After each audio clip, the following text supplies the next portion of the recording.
within the BAME, so I call the Black Asian Minority Ethnic Group, the BAME, just for ease of pronunciation. So within the BAME group, it has been found that there has been a lot of circulated misinformation, and information is powerful. So this has promoted fear in the hearts of people. Some of the misinformation that has been shared with people are things like, oh, the virus is going to change your DNA. Welcome to Ailey Fashion Lovers Chat Show, a place where we get to empower our community and a place where we get to invite business owners and professionals to come and share how they can empower our community.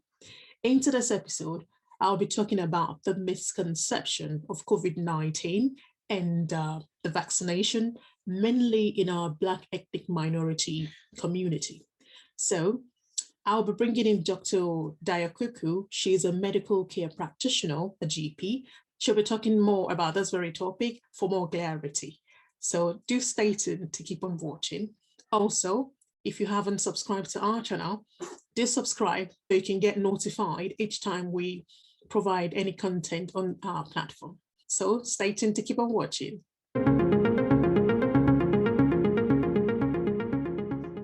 Hello, Dr. K. Hello, Ailey. It's a pleasure to be here. How are you? I'm good, thank you. Welcome to Ailey Fashion Lovers Chat Show. Thank you for having me. You're welcome. And thank you so much for accepting our invite to come to our platform to come and empower our community. That is so kind of you. You're welcome. Yeah. So Dr. K, today we've brought you here in order to elaborate more about the misconception of COVID-19. So firstly, before we dive into that very topic, I would like you to tell our audience more about yourself, please. Hello, everyone. My name is Dr. K, and that's my popular name. I am Dr. Dayo. I am a GP practicing in the UK, qualified as a medical practitioner over 30 years ago. So I've got more than 30 years experience as a medical doctor. I am a leader within the NHS, the respiratory clinical lead for the clinical commissioning group in Bedfordshire. I'm also the chair of a primary service organization. And most importantly, I'm very passionate about all things COVID-19. And the reason why I am is it came to my attention that people of the Black, Asian, minority ethnic group are not signing up to take the vaccine. So when called in to take the vaccine, they're declining it. Some are very hesitant, and it's quite understandable why people are, because there's a lot of misinformation, a lot of mistrust, a lot of misconception about the vaccines. So I took it upon myself, working with some of my other colleagues, to inform. I think information is power when applied properly, and it's very important that we share scientific-based information rather than the myths that are out there. So I run a weekly show on Clubhouse, just discussing all things COVID-19. So I'm really pleased to be here. And I think one of my passion and driving force, motivating force, is the fact that I have had a lot of feedback, a lot of testimonials about people who are not going to take the COVID-19 vaccine, but have gone ahead to take it. And if you all want to know, I have taken the COVID-19 vaccine. Some people are scared that they'll be backing as dogs when they take it. I'm not backing. So that means that's not true. Also, people are worried that, oh, maybe they're going to put a chip in me and monitor me if I take it. They haven't been able to monitor me. I think if they're going to monitor you, they've got your telephone, they've got your bank cards. These are things they can use to monitor you. So in summary, that's a little bit about me. I'll be quiet for a minute. Wow, thank you so much. That was packed. Thank you. Yeah, Dr. K, I've got a couple of questions for you, and I would like to ask you one first. So can you tell us more about this COVID-19, please? So COVID-19 is actually a disease. It is a disease caused by the SARS-CoV-2 virus, which is also called coronavirus. Coronavirus is a virus that has so many forms, but when it attacks the body, it produces what we call COVID-19 disease. The disease is actually a multi-organ, multi-system disease. It doesn't only affect the respiratory system, it affects a lot of different organs in the body, and that is what is termed COVID-19. I guess the term COVID-19 is because it was first discovered in 2019, so they added the appendage 19 to the disease COVID. Wow. Thank you very much for this very lovely information. Is it okay if I ask you, have we had any COVID issue in the history before?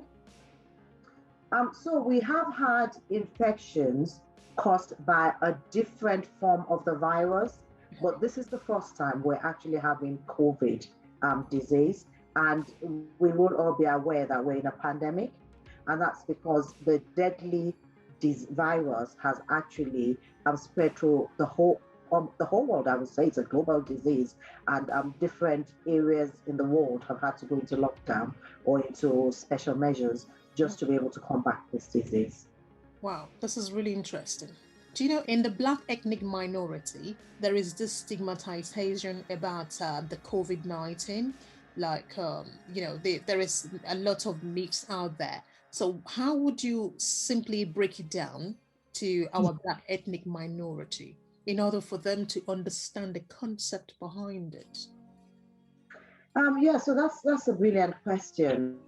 And within the BAME, so I call the Black Asian Minority Ethnic Group, the BAME, just for ease of pronunciation. So within the BAME group, it has been found that there has been a lot of circulated misinformation, and information is powerful. So this has promoted fear in the hearts of people. Some of the misinformation that has been shared with people are things like, oh, the virus is going to change your DNA. But this is not true. Also, things like, oh, it has fetal cells in it. No, it's not. There are things like, oh, if you take the COVID vaccine, you will be taking the mark of the beast. No, it isn't. The mark of the beast is for Christians in the Bible, and it is a warning for people that miss the rapture. So you're not going to have to be offered the mark of the beast till after the rapture. And I am sure the rapture hasn't happened, because I'm not going to be left behind when the rapture comes. And I hope you wouldn't either. So these are things in the background that have affected the taking up of the vaccine. Some of the other issues are things about mistrust. So we know in the past the pharmaceutical industries have been up to all sorts of silly things that they really shouldn't have done. But we wouldn't let that stop us. I think the reason why I am passionate about it is I want to gain the trust of the people. And being a Black person myself, I'd like to say I was also hesitant initially. And the reason why I was hesitant was I thought, I don't have enough information about this. I heard some of the information that we have all heard, and I was scared. So I thought, no, I don't want any of this happening to me. But what did I do? What I did was to go out and do my research. I did my research, I got the right information, and based on the right information that I was able to gather, I am proud to say I went ahead and took the vaccine. And I'm the better off for it. So these are things lurking in the background that are affecting people. Some of the things that we also need to mention is part of the reasons for hesitancy is the lack of access. You know, we talk about hesitancy a lot, but it's not just hesitancy. It's also about health inequalities. It's about lack of access to these vaccines. There's some countries where they'll be willing to take it, but they don't have access to it. So these are all the little issues in the background that we're hoping we can sort of shed light on and get people to get the right information and make the right decisions about the COVID-19 vaccines. Oh, wow. Thank you very much for this information. So, can I ask you this question? Why is it that people die from the COVID-19, and how do they end up in ICU? Yeah, that's a good question. So, like I said, COVID-19 is a multi-system, multi-organ disease. And when you come into contact with a virus, coronavirus, which causes COVID-19 disease, several things could happen. The first group of people will be the asymptomatic people. So you have people that would have been in contact with the virus. They have the disease, but it's very mild, and they don't even know they have it. The only way they'll know they have it is maybe a relative or friend, someone close to them, has COVID-19, and they might be a frontline healthcare worker, and so they're asked to do a test, and it comes back as positive, antibodies positive. So you think, oh, so that means I've had that illness. If you're in that category, you find out that you have the illness, but you're asymptomatic. The guidance is that you self isolate for at least 10 days. For some people, they're advised to go for longer, up to 14 days. So, but as a minimum of 10 days self isolation. And then you can and continue with the hands, face, and space, which is wash your hands, put on your face mask, and maintain social distance of at least 2 meters. The second group will be the group that come into contact with the virus, have the disease, but can manage it at home. So they know they have the disease because they have the symptoms. And what are the symptoms? The symptoms are continuous cough, Okay. loss of taste or smell, Okay. and fever, which is a temperature more than 37.8 degrees centigrade. So if you have one or more of these, um, it is suggestive of COVID-19 disease, and these people are encouraged to do a test, and the test will confirm. Once the test is confirmed that you have the disease, as I said before, what you want to do is to make sure you self-isolate and follow your local guidance. The third group of people, and this group of people, remember we talked about the asymptomatic, we talked about the symptomatic, but they're symptomatic but well enough to manage alone at home. They take a lot of fluid, rest, eat healthy, and do all the right things, have enough sleep, and they get over it. Then you have the third group, and the third group are the ones that are symptomatic, but they are symptomatic and unwell. They may develop classic symptoms of shortness of breath at Okay. rest. So this group of people would then call for help, medical help. Their oxygen saturation is monitored, and oxygen saturation is the amount of blood flowing through your system, and is managed by putting a little machine on your finger to see what your oxygen saturation is. The normal will be anything above 98, but we accept anything above 95, even if you have COVID-19 disease. Anything between 93 to 95, we ask you to shout for help because that might need monitoring. And if your oxygen saturation is less than 92%, then there is a very high chance that you will have to go into hospital, depending on your other comorbidities. Because if you have things like COPD or asthma, it may be that 90 to a range of 98 to 92 is normal for you. But you'll be under the hospital, they'll let you know what your normal values are.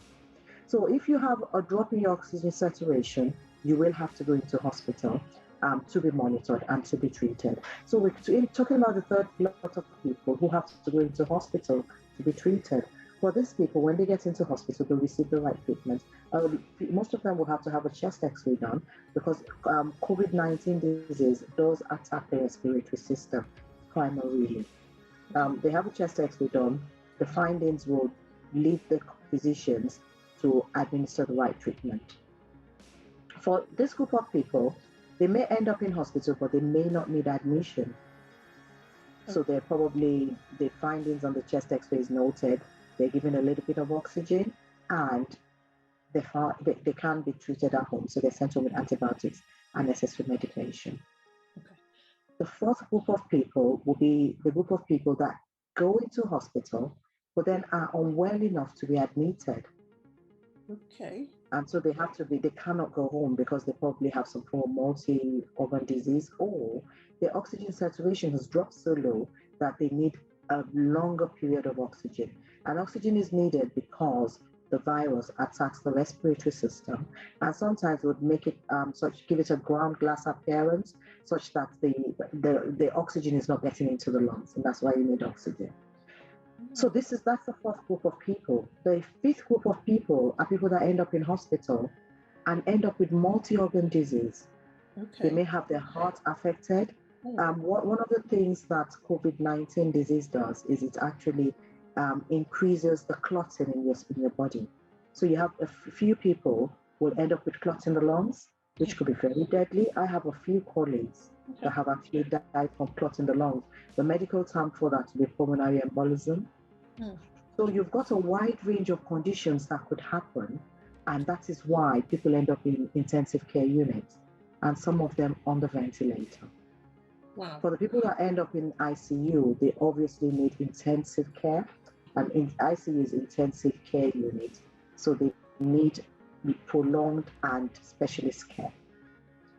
The last group of people, unfortunately, are those who may or may not make it into hospital, may or not make it into ICU, but then end up dying. So I have a colleague who went up to church, was fine, came back from church, he went to sleep, woke up with shortness of breath, and died. And when the postmortem was done, it was found to be pulmonary embolism secondary to COVID-19. Wow. So these are the different scenarios that are happening out there. And this virus has been very, very, very aggressive. And I'm sure for most of us, we would have someone we know, a friend, a colleague, a relative, a loved one who has died from this disease. And my heart reaches out to everyone who has lost someone. I'm praying that you will find solace and comfort, even as you go through the trying period of losing a loved one or friend or a colleague. Oh, thank you. One question here. I mean, you mentioned, people once you contact, go to hospital. So say for instance, because I had those, people saying their GP are not listening to them, they're not answering them. So what would you say about this? So I'd like to reassure everyone that I'm a GP, and GPs they work for the patients. Every GP has the patient at the center of what they do. So GPs are working. GPs is just working differently. And I'm sure it's not just GPs that are working differently. For most of us, we're actually working differently. So for some of us, we're actually working from home. A lot of people never used to do that.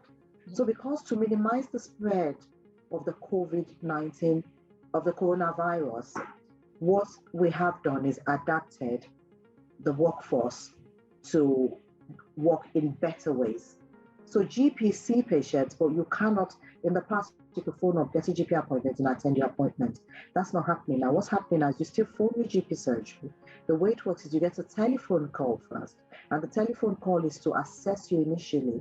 And if the GP feels you need a face-to-face appointment, you will be booked a face-to-face appointment. I'm talking about the UK at the moment, because that's where we are. And the reason why that's very important is we want to minimize the spread of the disease.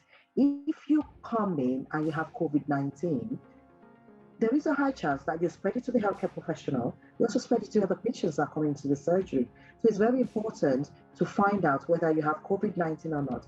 If you have COVID-19, in some surgeries, you're still being seen, but then we have designated areas in the surgery called the hot zone, where you can see the patient with COVID-19. And that simply means you're not spreading it to the innocent ones that don't actually have the disease. So for people saying, oh, my GP is not seeing patients, I'd like to correct that and say GPs are seeing patients, but they're seeing patients in a different way. They do telephone consultations, they do video consultations, and then based on that, they decide whether you need a face-to-face appointment. And what we're finding is a lot of patients don't really need a face-to-face appointment. If you need one, then yes, you will get one. Wow, thank you so much for that. Thank you. Thank you for clarifying that, because you know, a lot of people are panicking out there saying, oh my God, my GP does not want to answer me. So my question here is to set that the COVID-19 is so deadly among the Black ethnic minority people. Why is it that way? What's the matter about that? That's a good question, and it's a question for which I don't have all the answers. The reason being, my answer is based on scientific evidence. Okay. One of the things we have found with the Black Asian minority ethnic group is for some of us, Yes. there is health inequalities. So access to healthcare is not readily available. One. Two, when it is readily available, sometimes it is not accessed by the BAME community, and that's due to so many reasons: cultural, religious, traditional, so many things. The other reason is the BAME group are predisposed to some long-term conditions which are not accepted. Well, let me explain that. So, as a BAME person, I may be told I have diabetes, but due to my cultural or religious beliefs, I refuse to accept it. Yeah. And because I refuse to accept it, I refuse the treatment. I call that. I refuse to be monitored. Mm-hmm. Sorry? I call that. Yes, it is. It is. But unfortunately, these things do happen. So I don't access health services. I don't get treated, and that increases my risk. So obviously, my immune system is going to be low. I'm going to be at higher risk if I come into contact with the coronavirus. And because of that, if I get disease, it's more likely that I will end up in hospital and end up with a risk of complications. And having said that, this is one of the reasons why it is very important that we get this vaccine. Whatever information I give today is based on today. Okay. And it's very important because COVID-19 is a new illness, not so new anymore because we're more than 1 year into it, but research is ongoing. Yeah. And every day there's evolving evidence. So we talk about what we know now, that might change tomorrow. So I'm going to ask everyone to please make sure you keep updated. I personally run a weekly room on Clubhouse, that's if you're on Clubhouse. And the reason why I do that is I like to keep people updated. So we have new information coming out every day. So whatever I'm saying now is based on evidence for now. That's the first thing. The second thing I'd like to say is I don't have all the answers. All right, we'll find out now. Okay. So what the answers I have are based on the available evidence. If I don't have the answers, it's probably because the answer is not known yet. It's work in progress. But that doesn't stop you from asking your questions.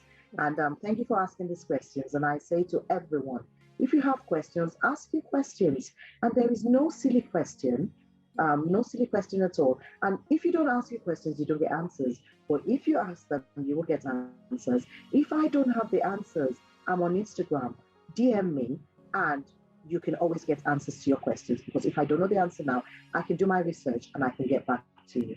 Okay. Thank you so much for that. There are 3 types of vaccine.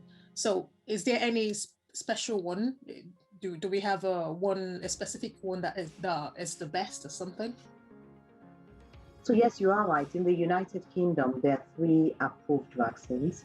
You've got the Pfizer and BioNTech vaccine. You've got the Moderna vaccine, and you've got the Oxford AstraZeneca vaccine. I'm pleased to inform everyone that they're equally effective. Okay. There's not one that is better than the other. And so the recommendation is you take the first vaccine that you are offered. You might find that in the UK, most people may, at this point in time, be offered the Oxford AstraZeneca vaccine, and that's just based on availability. We do know that was produced in the UK, and because of that, it's more available. So you will find that I'm finding from feedback that most people, a lot of people are being offered the Oxford AstraZeneca vaccine. Also for the fact that the storage of it is easier. So you just have to go to between 2 to 80 centigrade, or like the other ones where you have to go into the minus degrees to store it. So the answer is all the vaccines are equally effective. So just take the one that you're given. I personally got the Oxford AstraZeneca vaccine because that's what I was offered. Doctor, thank you so much for this very lovely information you're giving us here. So can I ask you, so what effect has this vaccine got on our body? Like if it's been given to us, how does it work? Yeah, that's a very good question. And so what vaccines do is vaccines, when introduced into the body, create antibodies. Okay.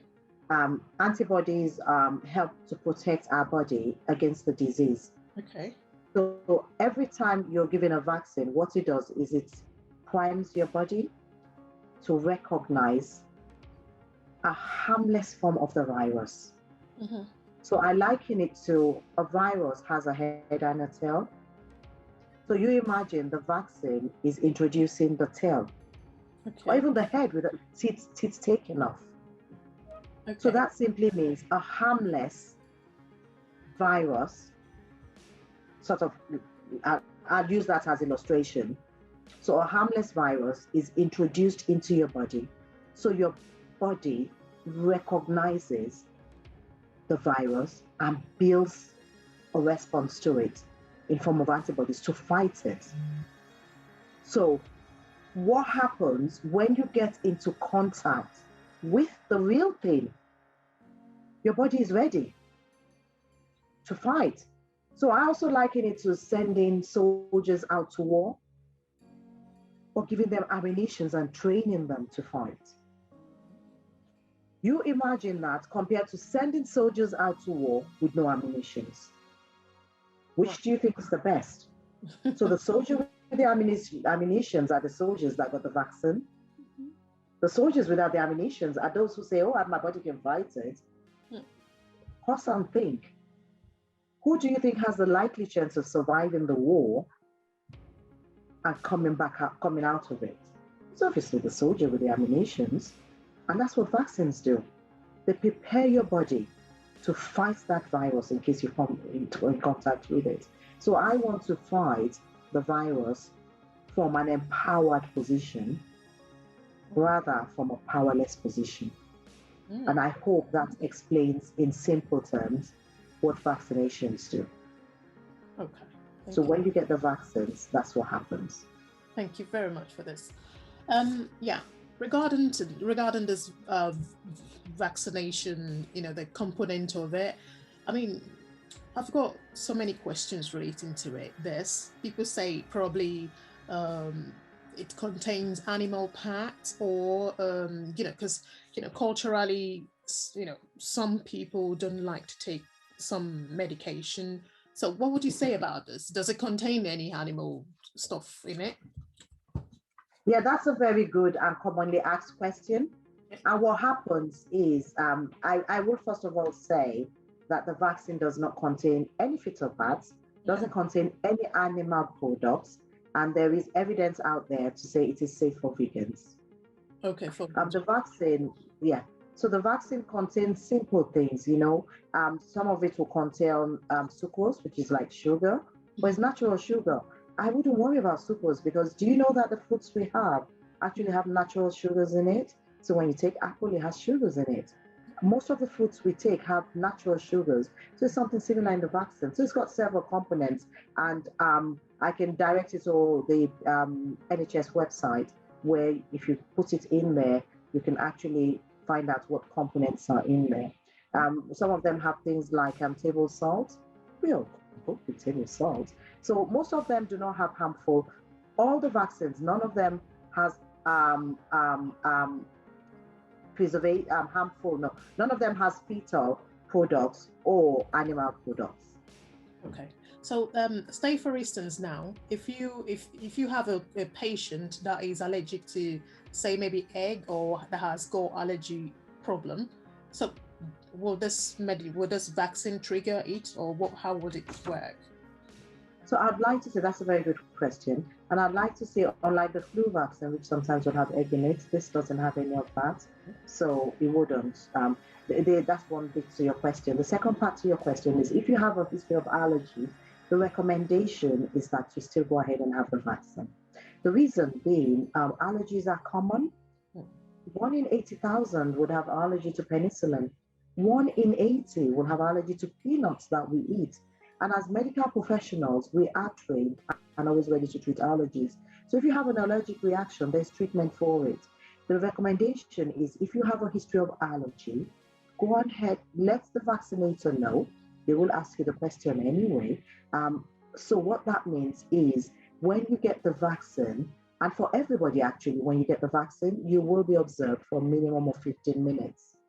Minimum of 15 minutes, because if you have a history of allergy, or maybe you even have one and you don't know, if you're going to react, it's the immediate reaction that is very dangerous. And that immediate reaction is usually within the first 15 to 30 minutes. Then you have other delayed reactions, which are things like allergies or side effects. So if I talk first of all about the immediate reaction within the first 30 minutes could be very, very, very serious. And that is what we call anaphylaxis. So we have several types of allergic reactions. You have the simple allergic reaction, and some people will even call it side effects. Then you also have the serious one, which is what we call anaphylaxis. And anaphylaxis will be when you have an allergy to a food, a vaccine, a medicine, or even to insect bites, to whatever. And you react by having difficulty in breathing. You may begin to wheeze. You may begin to have choking sensation, like I can't breathe, I can't breathe. You may actually collapse. If this happens, you may have lip or tongue swelling. You may have facial swelling. If this happens, you have to be treated immediately. If you, wherever you are, if that happens, you dial 999, and you will get an immediate response from 999 for that. So to this group of people that have had a previous anaphylactic reaction, you need to be observed for longer. And so some people recommend that you have that vaccine within a controlled environment, such as the hospital. Okay. The only contraindication to the vaccine for now is if you have an anaphylactic reaction to your first dose. So if you take the first dose of the vaccine and you have an anaphylactic reaction, you should not have the second dose, because the first anaphylactic reaction is the mildest. The next one could lead to death. Oh my God. On the other hand, there are other things that people experience, and we call this side effects. Okay. Every medication has the potential of producing a side effect. Paracetamol, as simple as commonly used, has its own side effects. And I say to people, just to encourage them, that if you're worried about side effects, what you need to think about is the risk of the infection more compared to the side effects of the medication you're taking. And that's what we do in medicine. Every time we issue you something, we talk about the risk and the benefit, benefit of treatment against the risk of the disease. So what I'd like to say is the vaccine, yes, does have side effects. Okay. We need to acknowledge that. And most medications have side effects. But what I need to emphasize is that the side effects are, 1, reversible, 2, temporary. So when I say reversible, it simply means it's not permanent. It's for a short period of time. When I say temporary, it means it's very short lasting. And some people might say, what do you mean by short lasting? 2 to 3 days for most people. And in extreme cases, could go on for a week. But any side effect going on for more than a week, you need to see your doctor because that would be unusual. So Right. what are the common side effects? Yeah. Pain at the injection site. And when I say pain, not swelling. Okay. So it's mainly pain, not swelling or redness. If swelling or redness happens, you need to document that. You need to report that. And I'll tell you how to report that in a minute. Okay. So the other side effects are lethargy. You feel tired. Oh, okay. And I did with the AstraZeneca one I got. Oh my God, the next day I was knocked off for good. It was my time to rest. I felt so tired. I didn't have the hope to get up and go. So yes, lethargy is a common side effect. Headache is another common side effect. I had that with the AstraZeneca vaccine. In fact, I had a migraine and I was scared. But all I had to do was to drink a lot of water, rest, and take paracetamol. It lasted just less than 24 hours, and I was up and running the next day. Another side effect for some people is flu-like symptoms, fever, Okay. muscle aches and pains, joint pains. Yep. But the good thing is these things are very temporary. All you need to do is make sure you rest, take a lot of water, and then take pain relief. Could be paracetamol or ibuprofen if you're not allergic to it. Okay. A very small percentage, which is documented as less than 1%, will have enlarged glands, enlarged lymph glands. When you say lip glands, is it like your lips? No, lymph glands, lymph nodes. Okay. So we all have glands in our body that react right. when we have infection. So it's called lymphadenopathy. So that's enlarged lymph glands, not lymph glands. L-Y. How would you L-Y-M. How would you know? Sorry? How can you tell you? You have lumps. You have lumps. You have palpable lumps. It could be in your neck. It could be in your arm. So you have palpable lumps. Okay. Wow. That's very rare. It's less than 1%. If you have side effects that you are worried about or concerned about, you can ring your GP. You can ring 111 to discuss it. But most importantly, you can report it. Okay. So there's what we call the coronavirus yellow card scheme. Okay. And if you go online and put yellow card scheme, it will come up. It's not just, so I say coronavirus because we've always had that scheme, which doctors would use to report side effects and adverse effects. But at this point in time, anyone who's received COVID-19 vaccine, if you have a side effect or an adverse effect that you are worried about, you can report it. The reason why this is important is we need to know about these things. The MHRA, which is the Medicines Healthcare Regulatory Agency, need to know about it, because knowing about it then informs us and then gives us the opportunity to do something about it.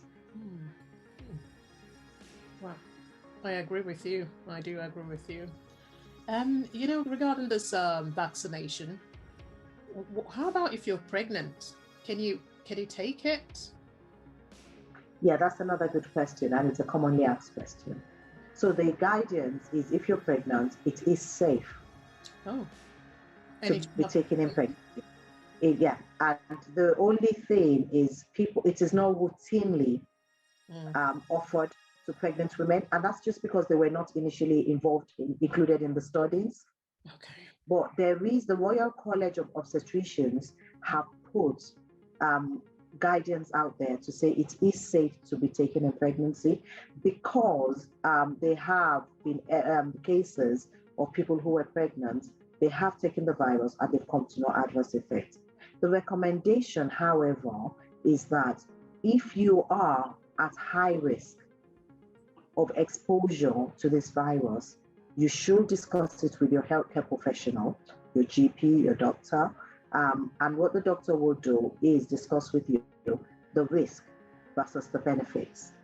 And if your risk outweighs the benefits, that's the risk of exposure to the disease outweighs the risk of side effects, it will be recommended that you take it. Who are these people in this high risk group? People with concomitant illnesses, people with frontline healthcare workers who are at increased risk of exposure to the virus, and also social healthcare workers. So if you're in any of this group, remember, pregnant women are not routinely being invited. But if you're in any of this group, it is recommended that you have a discussion with your healthcare professional. You can then make a decision to have the vaccine and go ahead and take it. The other group of people, and the other question that is usually asked on the back of that is, can breastfeeding mothers take it? The answer is yes. Okay. Wow, that's really good to know.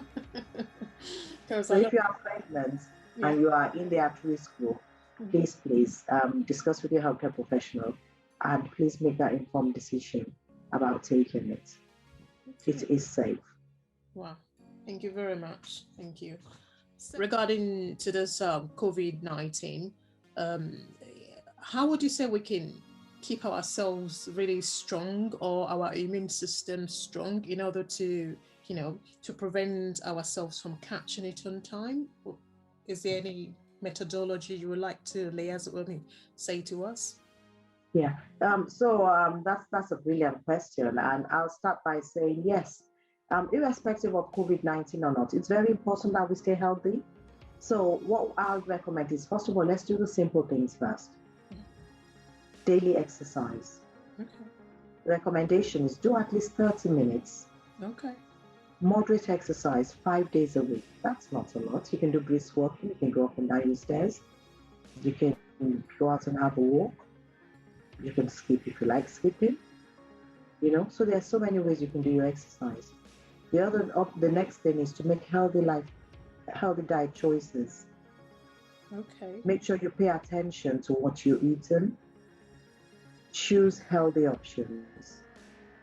The other thing I like to say is water, hydrate. Drink a lot of water.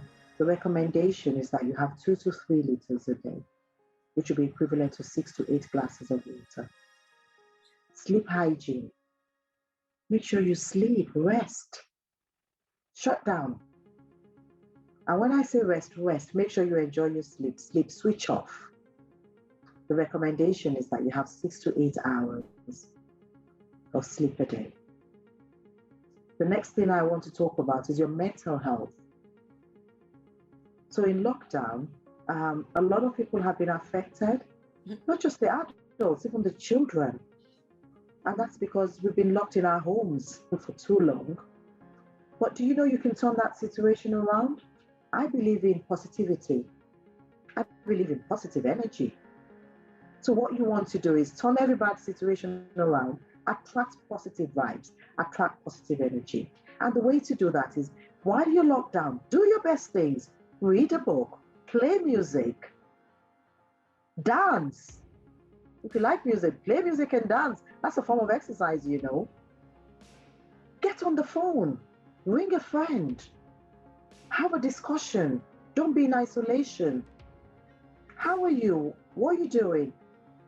Chat with someone. Don't lock yourself up. So whatever it is, be mindful, meditation. Whatever it is that you like to do it at this point in time. The fact that you're locked down doesn't mean you're locked out. You've got the power, you've got control over certain things, so why don't you use it? Live your best lives, do what you love doing, even within the confines of lockdown at this point in time. Wow. If you're struggling with your mental health, if you've done everything I've asked you to do and you're still struggling, the GP is waiting for you. Ring up your GP surgeon. Have a discussion. There is help out there for you. There's support groups out there for you. So rather than take it all in and let it build up, reach out for help. So do you mean you can always discuss any mental issue topic with your GP? Oh yes, that's part of bread and butter of general practice.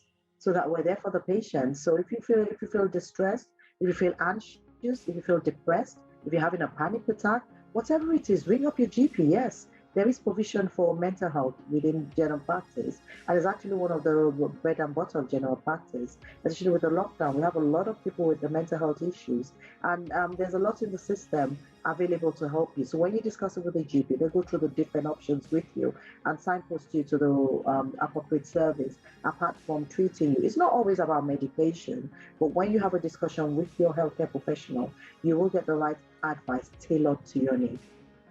Wow, beautiful. Thank you so much. So you would say we should all make an informed decision in terms of deciding to take the vaccination. Yeah, I like every time I do a lot of these talks, and I always say I'm not here to convert you.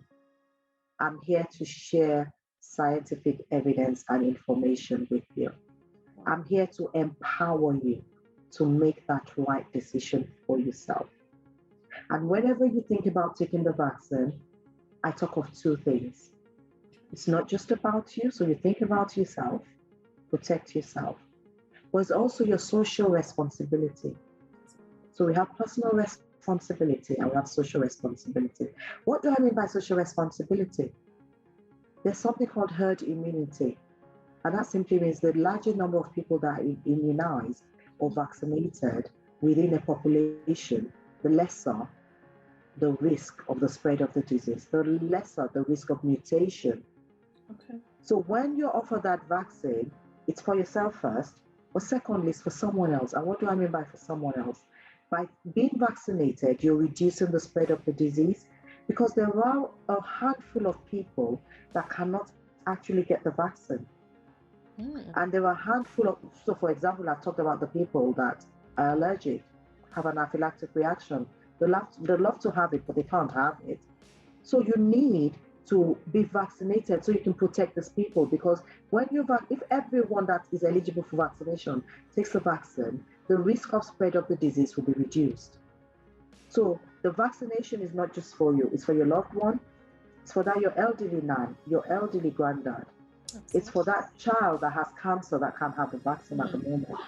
It's for that person next to you who's very vulnerable. So I need us to think outside the box and not think of ourselves only. And I'm sure it's for every one of us, including myself. I need to get out of lockdown. I'm fed up with lockdown. Good. Talking about, you want to come out of lockdown and stuff like that. Yeah, I'm tired of it as well. But there was a day I went into a shop and a lady wanted to sneeze. She got a mask on. And guess what? She took off the mask and sneezed.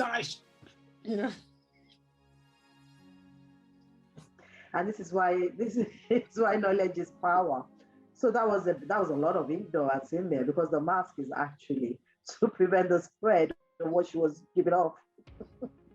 So and this is why we have to for everyone listening, I'll encourage you to whatever you learn, share it. Okay. Yeah, we will try our best. We'll keep on empowering. Yeah. We'll do. Very, very important. Okay. Right. So, Dr. K, thank you so much for coming on board. Got a question for you. Say, for instance, if people want to reach out to you, I know you mentioned you've got a club on a Clubhouse platform, but say, for instance, what about Instagram or any of your social media handle? Where can they reach out to you? Excellent. Thanks for that question. I was going to say one more thing before I leave. Two commonly asked questions that I'd like to address. The first one is there are a lot of people that are concerned that when they take the vaccine, it might make them infertile. I want to reassure you that the vaccine's got nothing to do with your fertility. Okay. So if you're worried about it causing you to be infertile, please get rid of that concern because evidence shows that it doesn't go near your reproductive system at all. So it wouldn't make you infertile. It is safe to take if you're planning to get pregnant. When pregnant women take the vaccination, does it affect their baby? Does it alter their baby? The genetic of their baby, does it alter it? Because there is a myth out there saying the vaccination alters humans' DNA. How true is this? No, it is a very untrue statement. The vaccine doesn't even go near your DNA at all. The vaccine doesn't affect the baby, nor does it affect the mom. The vaccine, like I said, is just a weakened virus that is introduced into the body to help you mount immune response in form of antibodies to fight that intruder virus when your body comes into contact with it. So it doesn't go into the DNA at all. It doesn't go into the nucleus where the DNA is. It gets into the body. It's destroyed within a few minutes after the body's mounted the antibody immune response. So that's a myth, and get rid of it.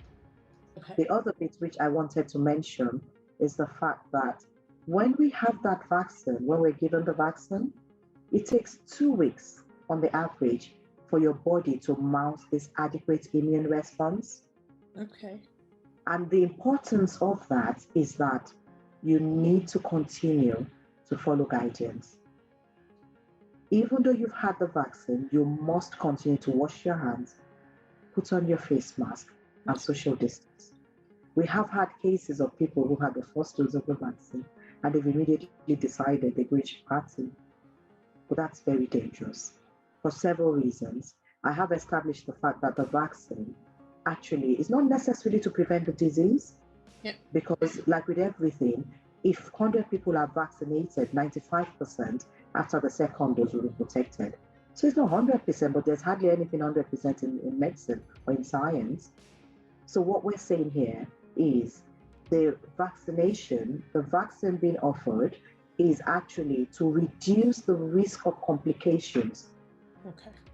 And the spread of the disease, to reduce it. So if at all you get the infection, you're not going to end up in hospital or in ITU. And most importantly, you wouldn't die from it. So the vaccines are given to reduce the risk of complications, the risk of spread, the risk of hospital admissions. And we have found that hospital admissions have gone down dramatically since the vaccines are being given. So even after you obtain your vaccine, please remember, continue to hands, face, and space. Thank you very much. Thank you. I'll now answer your question. I am very passionate about health promotion and health education. So if you have any questions and you'd like to reach me concerning anything about health, if you look behind me, you'll find something that says Healing G Zone. Okay. That's my Instagram handle, and that's my logo. So it's Healing G Zone. If you look to the other side of that, you'll also find a QR code. And the QR code, which is what I'm hovering over here, actually is for you. If you put your phone against it, it will come up with a form, and that form will just ask you for your name and your email address. The benefit of that to you is I put together a PDF on COVID-19 questions. And if you submit your email address, you'll get that ebook in your mailbox, free of charge, no strings attached. So if you want to reach me, please reach out to me on Instagram at Healing G Zone. If you forget that, type into Instagram Dr. K. Yeah. And you will find me. Thank you very much, Doctor. It's been a pleasure having you here, and I'm so thankful for you to come to our platform to come and empower our community. This is so kind of you. Thank you very much. It's a pleasure to know you, and it's a pleasure to be on your platform. I'm grateful. Thank you so much. You're welcome. Thank you very much for tuning in today. I hope you've enjoyed this very episode. And if you have any question, do feel free to leave a comment below, or you can DM me, then I can take it from there. Also, if you haven't subscribed to our channel, do subscribe so you can get to hear about more content that we release on our platform. And I'd like to say thank you very much once again, and do stay blessed. And see you on our next episode. Goodbye and cheers.